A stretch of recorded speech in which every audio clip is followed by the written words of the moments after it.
Graças e paz para você que está aqui compartilhando conosco esse vídeo hoje. Eu gostaria de te levar até o mistério de São Lucas. Uma palavra pequena, mas simples, que pode mudar a tua vida. Para quem não sabe, a título de conhecimento, Lucas ele foi um evangelista, que ele era um médico. Não tinha nenhum conhecimento sobre o cristianismo. Ele não existia até então, né? Ele foi um dos fundadores do cristianismo, junto com Jesus Cristo, a qual chamou ele para ser um evangelista. De médico para evangelista. Olha a trajetória de Lucas aí, né? Lucas capítulo 24, né? Versículos 50, 51, 52 e 53. Fala sobre a ascensão. Então, Jesus os levou para Betânia. E levantando as mãos, os abençoou. Abençoando-os, eles deixou e foi elevado ao céu. Então o adoraram e voltaram com grande júbilo para Jerusalém. Estavam sempre no templo, louvando e bendizendo a Deus. Jesus Cristo, após ter completado a obra da cruz do Calvário, como tantos falam e dizem, né? Jesus foi para a cruz por minha causa. Ele voltou para dar os desígnios para o ser humano de como seguir ele, de como aquele sacrifício seria válido, né? Muitas pessoas falam, eu não mereço isso porque Jesus passou por mim. Peraí, mas você está fazendo o que ele mandou? O que conta são os 40 dias. Tá? O que conta são os 40 dias.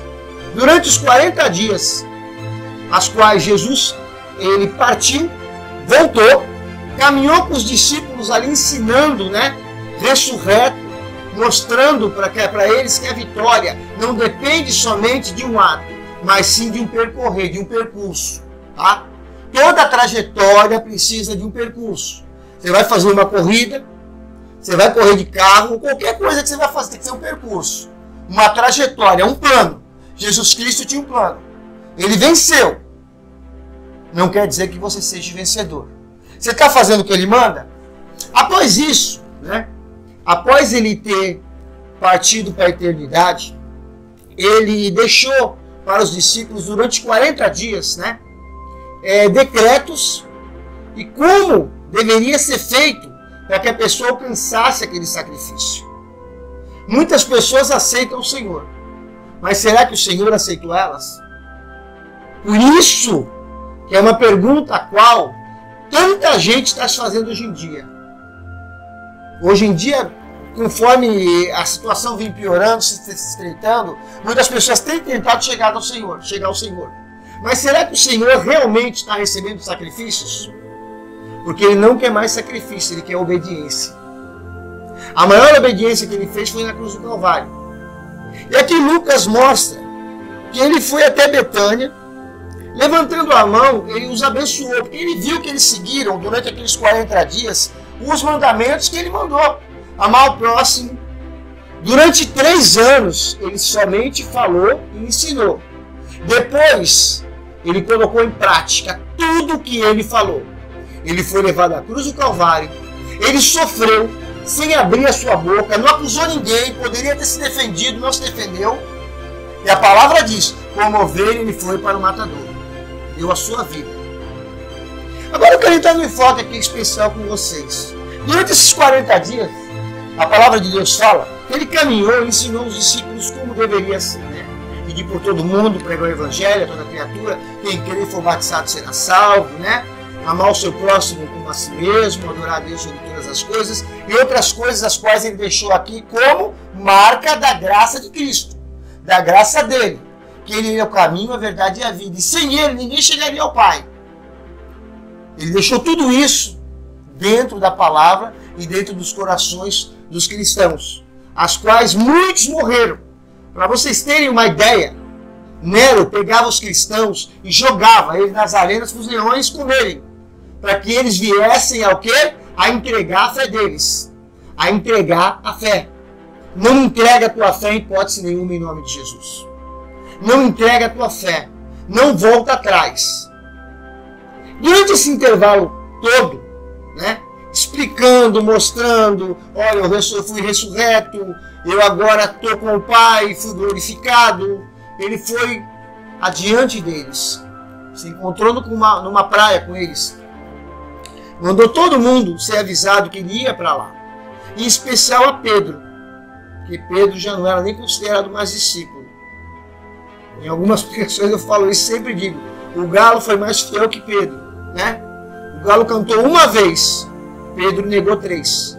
Mas Jesus foi lá, consertou Pedro, porque era necessário. Era necessário. Jesus sabe o teu potencial. E Pedro recebeu ali o conserto, tomou aquele ensinamento para ele e continuou a trajetória. Mas como todo homem é fraco, toda mulher é fraca, todo homem é fraco, toda mulher é fraca. Ninguém é 100% Deus nessa terra. Estamos passíveis aos erros. Podemos olhar aqui no livro de Atos dos Apóstolos, só uma reflexão para vocês, que Pedro, no primeiro instante em que Jesus deixa eles aqui, né, na ascensão, abençoa e vai para o Pai, deixa o Espírito Santo, Pedro teve uma ideia. Qual foi a ideia? Olha, somos em 11, Judas traiu, temos que levantar outro. Ele vai e levanta Matias como apóstolo. A Bíblia só relata Matias quando ele foi levantado. Foi lançado sortes e ali caiu sobre ele e ele foi levantado aleatoriamente. Quantos que são levantados aleatoriamente? Não tem a palavra, não tem lógica naquilo que ele está falando. Ele não consegue movimentar o coração da pessoa porque o Espírito Santo de Deus limitou ele. O próprio Deus fala isso. Uns foram chamados para pastores, outros para doutores, outros para evangelistas, outros para o diaconato. Não existe escada. Não existe escada. Essa escadinha, um dia eu fui diácono, um dia eu fui evangelista, um dia eu fui cooperador, até lá, não existe. Ou você foi chamado para uma coisa ou você não foi chamado. Porque hoje em dia nós vemos um grande número de pessoas numa liderança a qual é necessário que haja outros cargos. O cara pode ser o melhor pastor do planeta. Se o diácono não for bom, a igreja fica vazia. Imagina um cara carrancudo na porta tratando a pessoa mal. Imagina uma mulher carrancuda na porta tratando a pessoa mal. Eu vou usar essa palavra pejorativa, mas tem que ser usada. A gente vê muito isso na igreja, né? Ah, porque o pastor não gosta disso, não gosta daquilo. Quem tem que gostar é Jesus Cristo, tá? Foi ele que ensinou a coisa certa.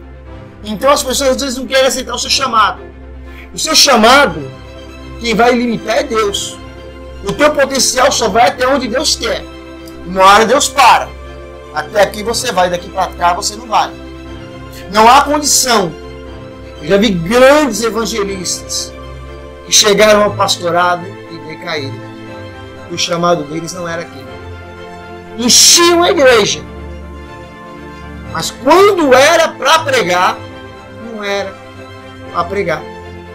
Eles só tinham chamado para chamar pessoas, para convidar. O Espírito Santo trabalhava de uma forma. Numa empresa, você pode olhar que tem lá o segurança, tem o operário, tem o empresário-chefe, tem a diretoria. Existem vários sistemas para que aquela empresa funcione. O Evangelho é a mesma coisa. Assoviar e chupar cana não dá. Se você está na porta e um dia você almeja o púlpito, muito cuidado. É melhor o diácono de BMW do que o pastor de Fusquinha. Tá? Um exemplo material que eu estou dando para você entender. Vai até onde Deus te colocou. Aí Pedro vai e chama Matias. A Bíblia só relata, a palavra de Deus escrita só relata que Matias foi chamado uma vez só e não se falou mais dele. Não fala-se que ele levantou o morto, que ele tenha feito uma obra apostólica. Obras apostólicas. Né? O que são obras apostólicas? É a cura de um câncer, né? É aquela pessoa que está literalmente perdida, se levantar. É a pessoa levantar-se do nada e começar a caminhar por si própria, através de uma palavra. Era isso que os apóstolos faziam. Nós estamos vendo por aí que Jesus disse em Apocalipse que surgirão muitos falsos apóstolos. Os evangelhos também relatam, né? Então existe aí, né, essa parte. Não estou dizendo que ele é um falso apóstolo, mas foi levantado pelo homem. E como Gamaliel disse, né, sobre o cristianismo, Se for uma obra de homens, por si acaba. Mas se for de Deus, vocês vão estar lutando contra Deus. Ali Pedro levanta Matias. Não dá certo. Parece que o negócio não começa a andar. Matias para. Não se fala mais dele. Se não fala mais dele, porque parou. Jesus Cristo aparece para Paulo. Paulo, a qual era um centurião. Tinha 100 homens ao seu comando, uma centúria. O cara matava cristão. Ele era fariseu, saduceu até o osso. Era um homem formado para aquilo. E de repente ele levantou-se de uma determinada forma para fazer o evangelho de Cristo fluir. Ele foi levado até nós. E em nome de Jesus Cristo, se hoje o evangelho chegou às 7 igrejas e aos gentios por causa desse homem, ele tinha uma vocação, ele só não sabia o que fazer com a vocação dele. O próprio Cristo falou Saulo, Saulo. Era Saulo de Tarso, a princípio, o primeiro nome dele. Tá? Depois foi Paulo. Estou falando de Paulo. Estou falando do nosso Paulo, não do Saulo antigo matador. Eu estou falando do Paulo verdadeiro, do Paulo cristão. O Paulo esse que nós conhecemos. São Paulo, para os católicos. E ele foi levantado. Automaticamente aquela pergunta veio: Saulo, Saulo, por que tu me persegues? Como uma escama nos olhos veio até ele. E ele viu que ele perseguiu o próprio Deus. Daí para frente, ele foi chamado como testemunha de Cristo.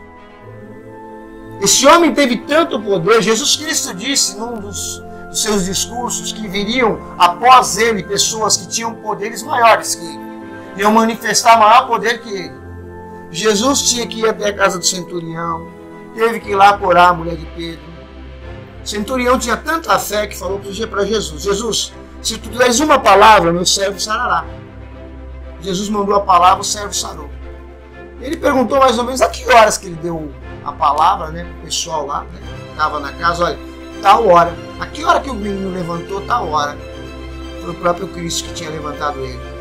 Saulo e Paulo, quando se forjaram no servo de Deus vivo, no verdadeiro homem a qual Deus queria, chegou um ponto que uma mulher pediu para que ele fosse visitar a casa dela. Ele rasgou um pedaço da roupa dele e disse: leva lá que essa menina vai curar. Eu quero ver qual homem, qual mulher que hoje tem esse poder para fazer isso.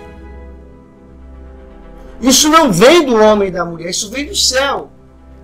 Eu não vou colocar poder, eu vou falar fé.